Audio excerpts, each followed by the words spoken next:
políticas de proteção à criança e adolescente são responsabilidade nossa. E terça-feira que vem, nós completamos 20 anos do ECA, que cria o Conselho Tutelar, que cria a ideia de que a criança não é um bichinho de estimação doméstico.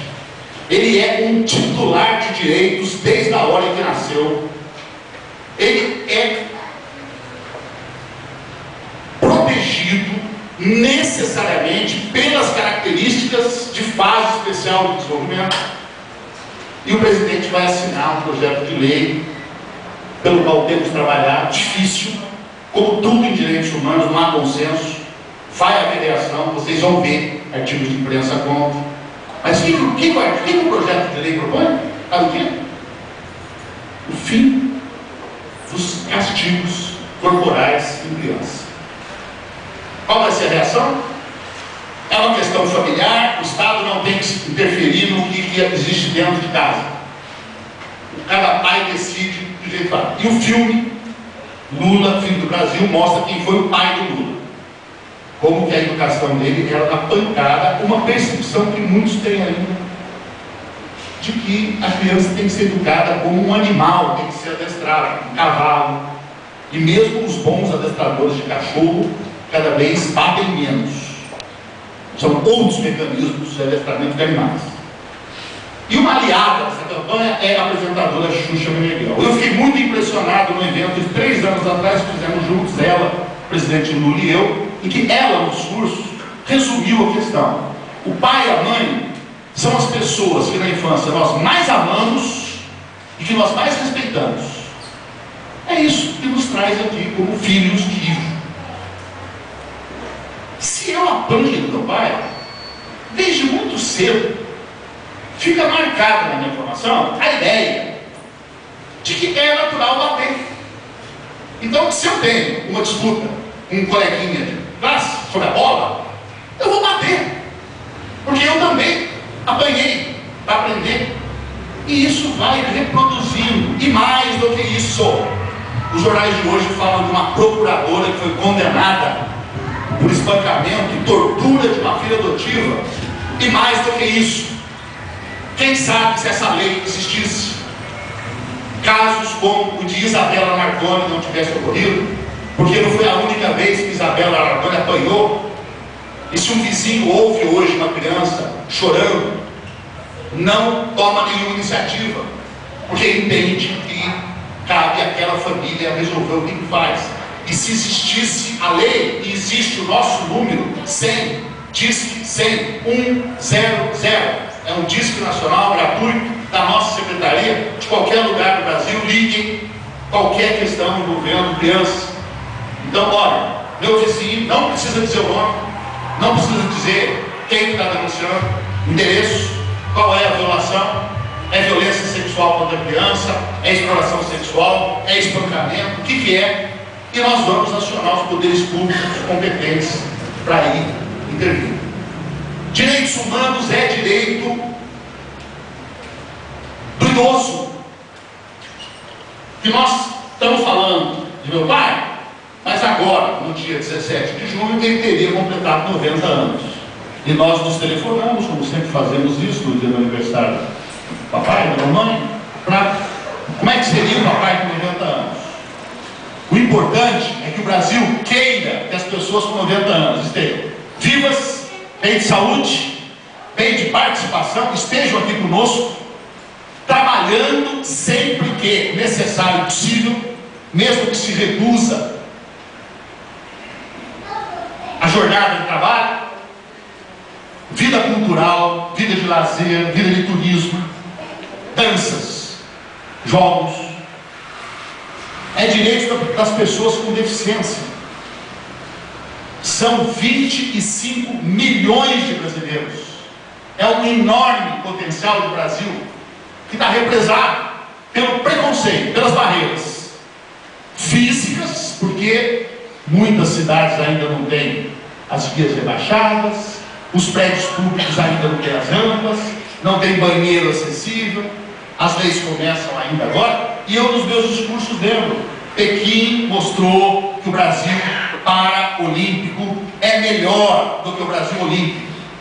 O Brasil foi 20º colocado nas Olimpíadas e 9º colocado nas Paralimpíadas. E agora vai repetir a dose em 2016.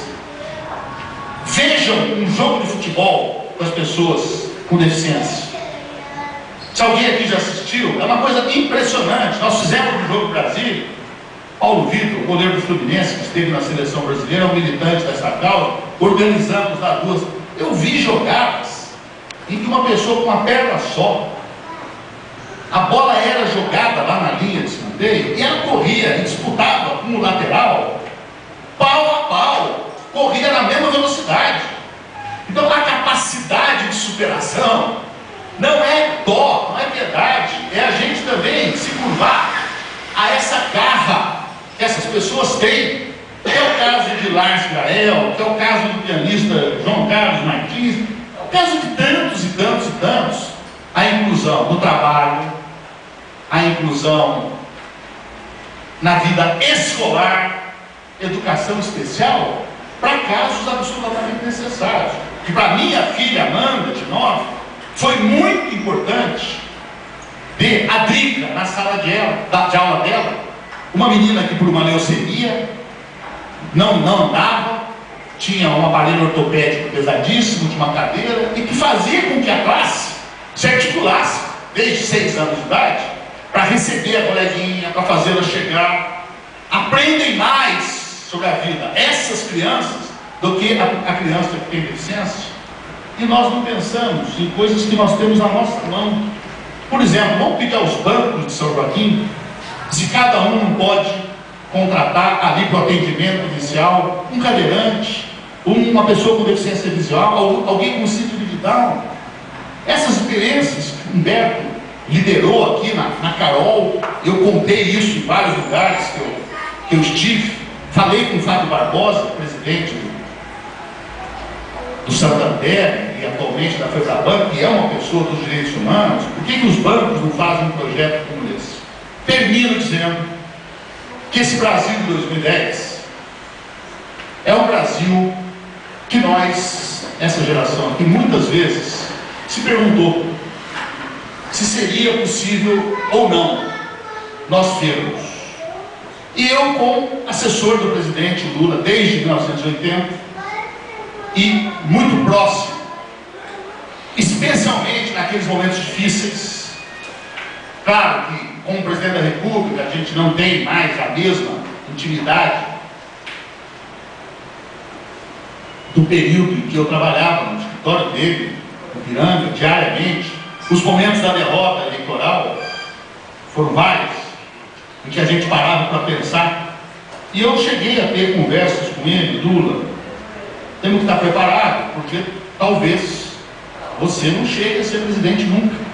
E mesmo assim nós estaremos construindo a nação, porque a nação se constrói também na oposição, na crítica. O Gandhi mesmo nunca foi líder político da Índia, e há outros casos assim.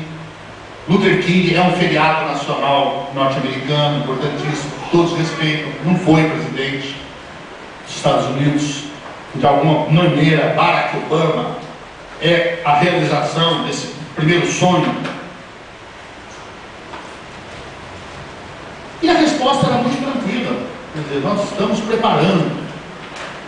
E de fato, esse Brasil que nós tivemos não é o Brasil que nós temos na mão já. O que nós temos agora, pela primeira vez, é a chance colocada claramente no horizonte.